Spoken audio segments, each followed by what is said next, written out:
Hello everyone, welcome back to another mini blog. আজকের ব্লগটা যখন থেকে শুরু করছি সেই টাইমটা জানলে না তোমরা পুরো অবাক হয়ে যাবে। এখন বাজে রাত 12টা, মানে 12টা বাজতে 5 মিনিট বাকি, আর আমি এখন মিনি ব্লগ শ্যুট করছি। তো কিছুক্ষণ আগে আমি বাড়ি ফিরলাম, একটা নেমন্তন্ন বাড়ি ছিল, মানে অ্যানিভার্সারি। তো এই দেখো আমার চোখে এখনো কাজল আছে, আমি এখনো ফ্রেশ হইনি, জাস্ট বাড়ি ফিরেছি।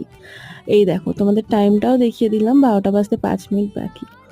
তো আমার বর মশাই এখন বলে উনি নাকি সেদ্ধ ভাত খাবেন, ওনার সেদ্ধ ভাত খেতে খুব ইচ্ছা করছে। তো কি করব, কিছু তো করার নেই, আমি যেহেতু ওনার অর্ধাঙ্গিনী আমাকে তো বানাতেই হবে।